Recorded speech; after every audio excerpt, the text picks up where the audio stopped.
12 জন চাকৰিত ষ্টুডেণ্ট থকা স্কুলখনো আমি প্ৰাদেশিকৰণ কৰিলোঁ।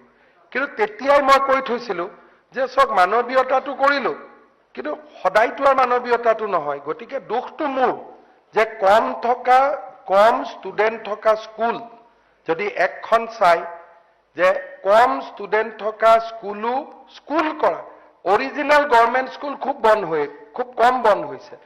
শিৱসাগৰ ডিব্ৰুগড় জনসংখ্যাৰ কমিছে, সেইকাৰণে মানুহ কমিছে, স্কুল নাই এতিয়া তাতে, আৰু ইংলিছ মিডিয়ামত গুচি গৈছে, অকণমান তেনেকুৱা কমিছে। কিন্তু যিবিলাক স্কুল বন্ধ হৈছে সেইবিলাক স্কুল হৈছে মানৱীয়তাৰ খাতিৰত কৰা স্কুলবিলাক। আমিনুল ইছলাম ডাঙৰীয়াই ভাল কৰি জানে, সদায় কয় যে মানৱীয়তা কমাই দিয়ক। গতিকে দুখটো মোৰ, নহ'লে এইবোৰ স্কুলেই নহ'লহেঁতেন। গতিকে এই স্কুলবিলাক যে জন্ম হ'ল বা গভৰ্ণমেণ্ট বুলি যে আজি আমি আলোচনা কৰিলোঁ, দুখটো মোৰ। কাৰণ মই হয়তো প্ৰাদেশিকৰণ তেতিয়াই কৰিব নালাগিছিল 12 জন ষ্টুডেণ্টক লৈ পেলাই। নহয় মানে মুখ্যমন্ত্ৰী ডাঙৰীয়া মই সেইটোত আপত্তি কৰা নাই। মুখ্যমন্ত্ৰী ডাঙৰীয়াই যিটো কৈছে, কৈছো কি আপুনি মই একাডেমিকে কৈছো, মই কোনো দোষাৰোপ কৰা নাই। মই কৈছো যে বহুত পুৰণা স্কুলবিলাক বন্ধ হৈ গৈছে, অলপ চাব। যদি আইনে নকয়, তেওঁ বিবেচনাই নকৰে, নালাগে। কিন্তু গাঁৱৰ এটা মই সেইটোকে কৈছো যে একেবাৰে তেতিয়া ৰিকগনিশ্যন দিলে এতিয়া নাইকিয়া, সেইবিলাক একেবাৰে পুৰণি স্কুল কিছুমান থাকে যিবিলাক স্কুলবিলাক আপোনাৰ বন্ধ কৰি দিছে। গাঁৱত যাতে কেতিয়াবা কয়, সেইকাৰণে আমি কৈছো নকৰিলে নকৰিব, কৰিলে কৰিব। আমি জাষ্ট আমি পৰামৰ্শটো দিছো, সেইটো চৰকাৰে কৰিব। আৰু এবাৰ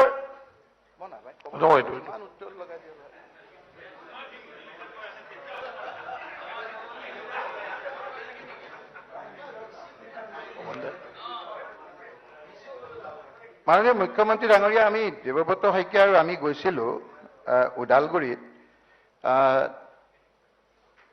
তাত কেনাৰাম বুলি এজনক মাৰি দিলে। যিজনক ঘৰত মাৰিলে সেইটো মানে ইয়াতে আপুনি যেনেকৈ বহু কথা সদনত কৈছে, আমি ইয়াত ক'ব পাৰোঁ যে সেইটো একেবাৰে এনকাউণ্টাৰ নহয়েই। এজনৰ ঘৰত অসহায় মানুহবিলাক ভয় খাই আছে, এজনৰ ঘৰত সোমাই গৈছে, সোমাই গৈ কৈছে তহঁত ইয়াৰ পৰা যা বুলি কৈ পুলিচে এজনক গুলিয়াই দিলে। পিছত ক'লে যে সেইজন দুটক ডকাইত কেনাৰাম দি দিলে আপোনাৰ আপোনাৰ সমষ্টিৰ আশে পাশে পৰিয়ালক দি দিলে। পৰিয়ালক দিয়াৰ পিছত তেখেতক ৰীতিমতে আপোনাৰ অন্ত্যেষ্টিক্ৰিয়া কৰিলে। টিভিত দেখি বাক্সা জিলাৰ ডিম্বেশ্বৰ মুছাহাৰীৰ পত্নী আহি দেখিলে যে তেওঁৰ স্বামীৰ মৃতদেহ। আহি বিচাৰি 4-5 দিন ঘূৰিলে মেলিলে, তাৰপিছত উঠাই পেলাই যেতিয়া দেখিলে, তেতিয়া DNA টেষ্ট বুলি ক'ল। তেওঁ হাবাথুৰি খাই গ'ল। আমি বাক্সালৈ গ'লোঁ। কেতিয়াবা মুখ্যমন্ত্ৰী ডাঙৰীয়াক ভুল ৰিপৰ্টটো দিয়ে, মই প্ৰত্যেকটো কথা দোষাৰোপ কৰিব খোজা নাই। কিন্তু ইয়াৰ পৰা কোৱা গ'ল যে এইটো নকওঁ আৰু, কিন্তু এইটো চাওক, এইটো কথাটো তাত মানে অলপ ৰিজেণ্টমেণ্ট এটা হৈছে মানুহে, যে কেনাৰামক মাৰি পেলাই দি দিলে, কিন্তু সেই ডেড বডিটো হ'ল ডিম্বেশ্বৰ মুছাহাৰী। গড় হত্যা কথাটোত এটাও হোৱা নাই। মই কোনো কথা পিছ নহওঁ, মই ধন্যবাদ দিছোঁ। কিন্তু মোৰ তথ্য আছে, মই দিম। তেতিয়াই মই বহুতৰ সহায় বিচাৰিছিলোঁ। মই ব্লেক এণ্ড হোৱাইট আপোনালোক দিম, যে মই জানো যে কিছুমান কাম হয় কিছু লোকে কৰিব পাৰিব, আমি পৰা নাছিলোঁ। গতিকে অধ্যক্ষ মহোদয়, এই কথাখিনি মই কৈছোঁ, আৰু কিছু কথা আছে সেইখিনি নকওঁ। একেবাৰে একাডেমিক কাকো দোষ নিদিয়াকৈ এই কথাখিনি কৈছোঁ, কোনো ক্লিয়াৰিফিকেশ্যনো নালাগে। অলপ মই কথাখিনি একে বিনম্ৰতাৰে মই এই কথাখিনি উপস্থাপন কৰোঁ। ঠিক আছে অধ্যক্ষ মহোদয়, জাষ্ট হাউচৰ ক্লাৰিটিৰ কাৰণে মই লোনৰ ওপৰত 3টা কথা কৈ দিছোঁ। এটা ষ্টেটৰ যিমানখিনি GDP এটা বছৰত হয়, তাৰ 3.5% এখন ষ্টেটে লোন ল'ব পাৰে। This is the mandate of FRBM Act।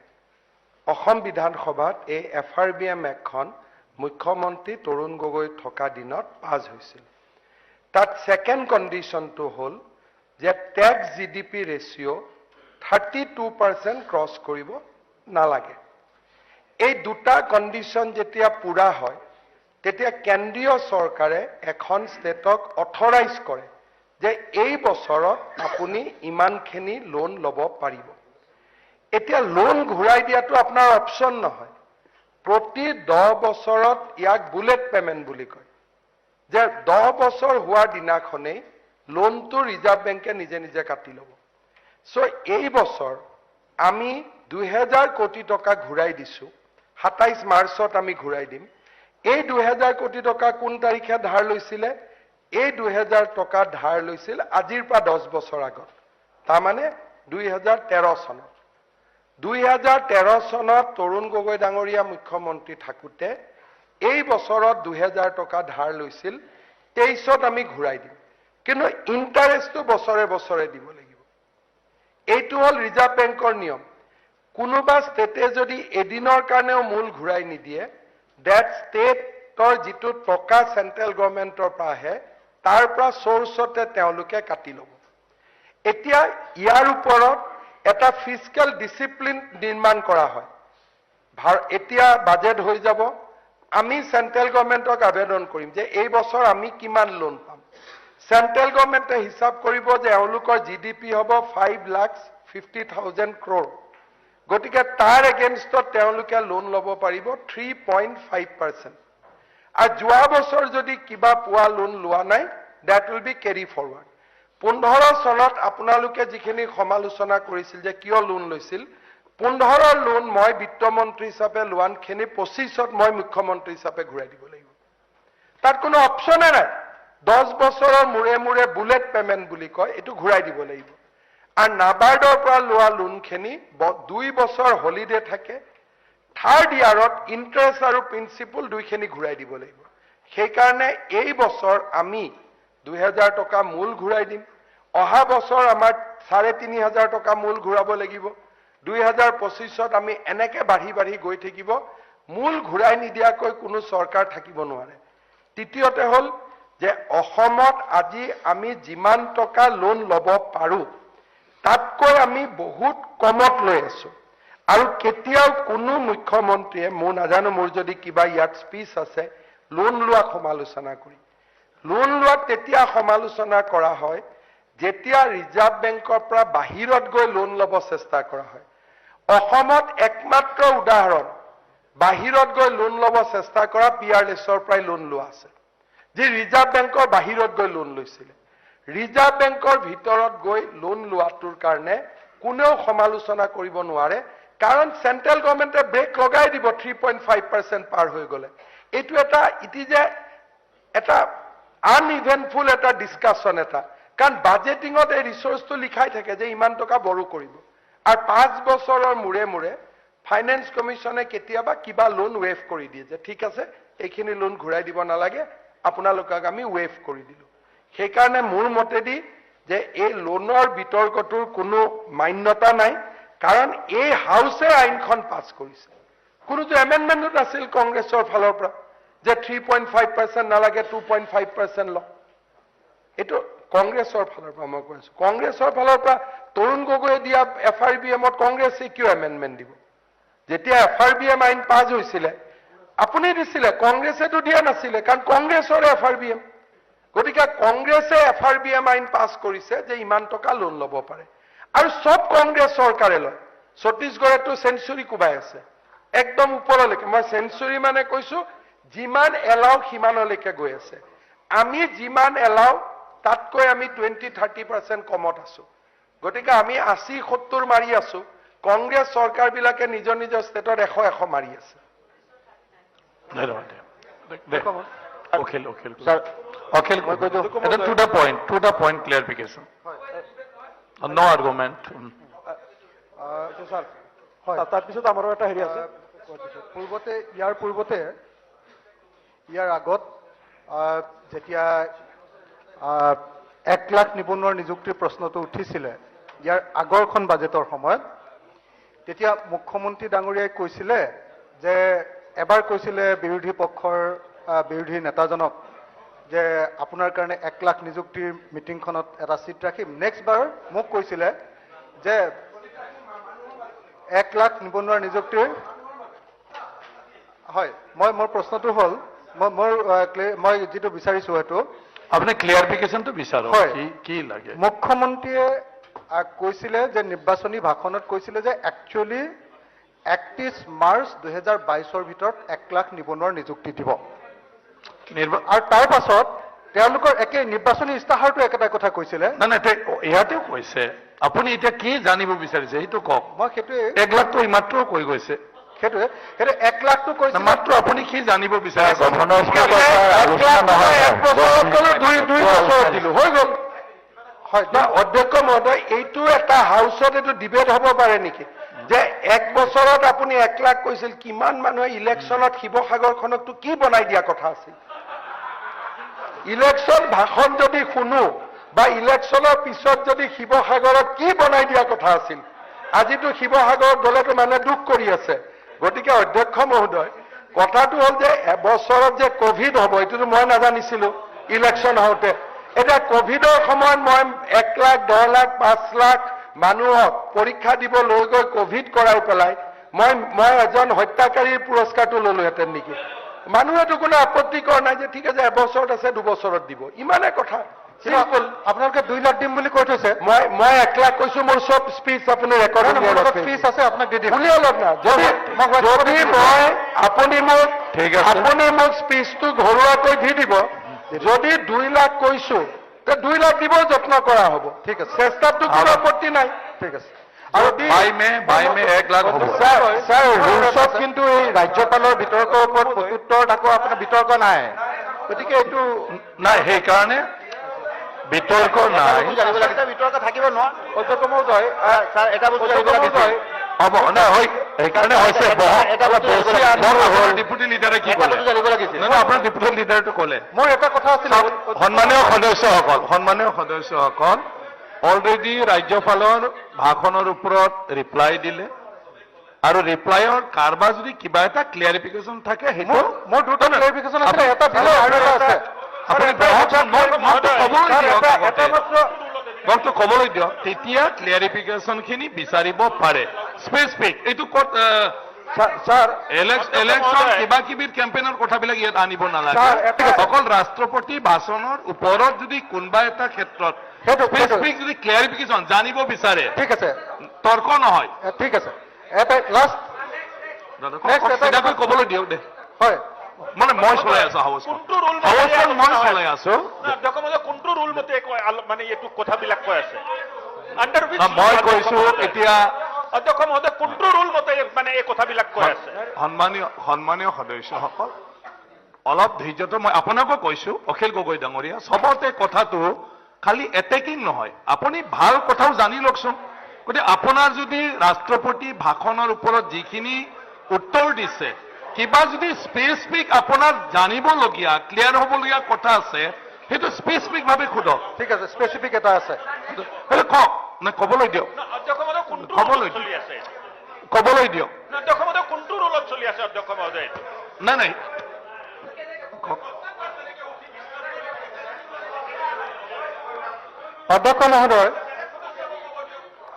অধ্যক্ষ মহোদয়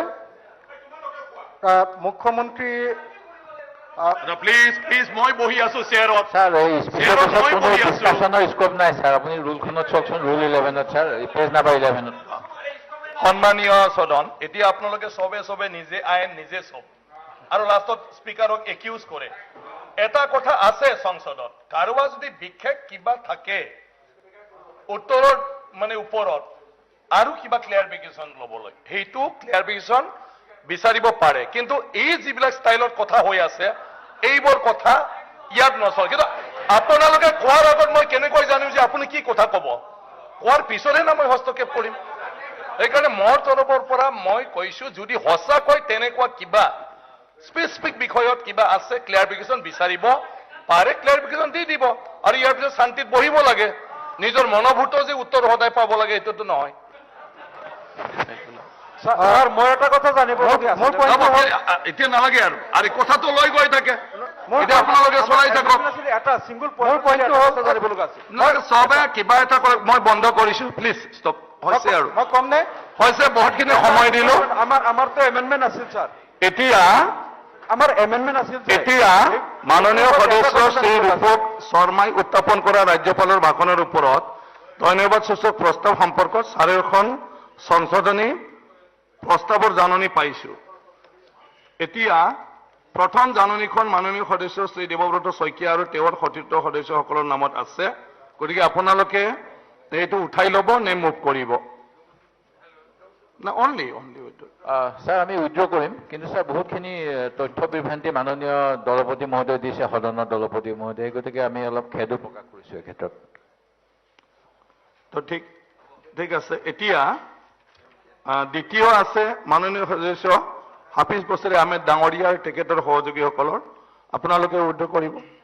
মাননীয় অধ্যক্ষ মহোদয়, আমিও মুখ্যমন্ত্ৰী মহোদয়ৰ পৰা এটা কথা স্পষ্টীকৰণ লৈ পেলাই আমি বিষয়টো হ'লে আমি উঠাই ল'ব বিচাৰোঁ। মুখ্যমন্ত্ৰী মহোদয়ে যিখিনি কথা কৈছে যথেষ্ট এটা ভাল কথা কৈছে যে কিছুমান সামাজিক ব্যাধি নিৰ্মূল হ'ব লাগে, বাল্য বিবাহ বন্ধ হ'ব লাগে, আমিও একমত। ঠিক সেইদৰে মানুহে যাতে চৰকাৰী ভূমিত যে উচ্ছেদৰ সংক্ৰান্তত যিখিনি কথা কৈছে, বনাঞ্চলখিনি খালী কৰিব লাগে বা জন্ম নিয়ন্ত্ৰণ হ'ব লাগে। কেইটামান সমস্যা অসমত আছে যিবিলাক বাল্য বিবাহ, অধিক জন্ম, এইবিলাক শিক্ষাৰ অভাৱৰ কাৰণে বা মানুহৰ দাৰিদ্ৰতাৰ কাৰণে এইটো বেছিকৈ হয়। গতিকে আমাৰ চৰকাৰৰ পলিচিত এনেকুৱা এটা কথা আহিব লাগে যাতে শিক্ষাটো সেই এলেকাবিলাকত য'ত বাল্য বিবাহ বেছি বা জন্ম নিয়ন্ত্ৰণ বেছি, তাত শিক্ষাৰ প্ৰসাৰ বেছি হয়, মানুহ বেছিকৈ সচেতন হয়। আৰু বিশেষকৈ চৰকাৰে এটা সিদ্ধান্ত লৈছে EWSৰ যিটো ৰিজাৰ্ভেশ্যন আছিলে, ইকনমিকেলি উইকাৰ ছেকশ্যন, আৰু এই ৰিজাৰ্ভেশ্যনৰ ফলত সেই পিছপৰা এলেকাৰ সেই মানুহসকল উচ্চ শিক্ষাৰ সুবিধা পাইছিল। আপুনিতো ভাষণ দিলে, এই কথাটো মুখ্যমন্ত্ৰীৰ পৰা আমি স্পষ্টীকৰণ বিচাৰিছো। EWSটো আমাৰ দাবী হ'ল বাহাল থাকিব লাগে, কাৰণ যদি ইকনমিকেলি উইকাৰ ছেকশ্যনটোক ডিপ্ৰাইভ কৰা হয় তেনেহ'লে ধনীৰ আদ্যৱন্ত পৰিয়ালবিলাকে সুবিধা পাব আৰু এই ছেকশ্যনটো পিছ পৰিয়ে থাকিব। যিমানেই পিছ পৰি থাকিব, জন্ম বেছি হ'ব, শিক্ষাৰ পৰা বঞ্চিত হ'ব, বাল্য বিবাহ বেছি হ'ব। গতিকে EWSটো পুনৰ আপুনি সুধিছেতো, আপুনি কিয় কৈ থাকিব? এইটো অনাৰেবল চিফ মিনিষ্টাৰ।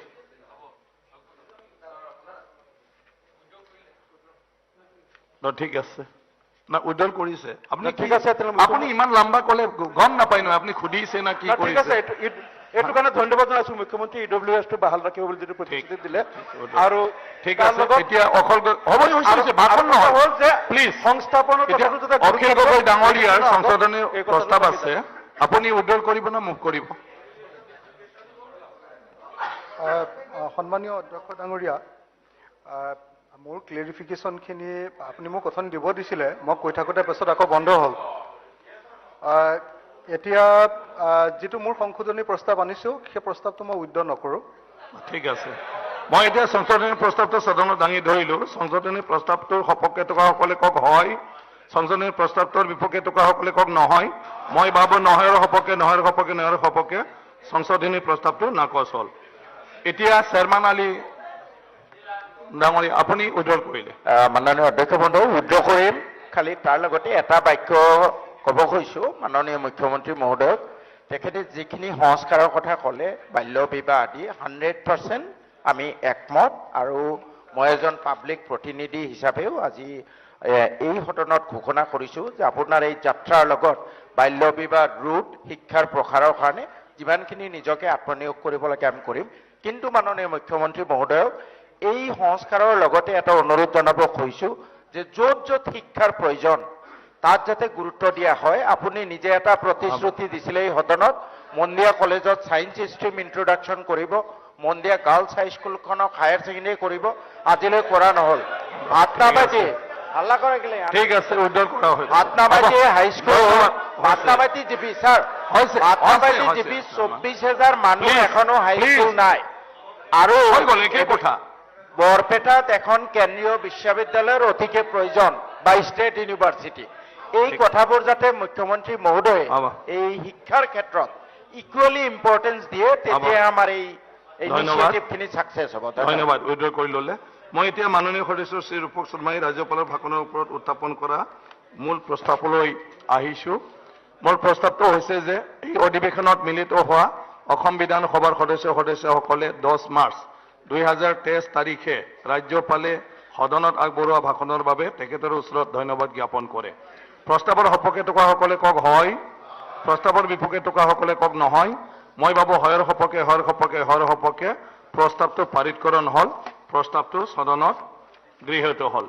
এতিয়া সদন 16 তাৰিখৰ ৰাতিপুৱা 9:30 বজালৈ স্থগিত ৰখা হ'ল।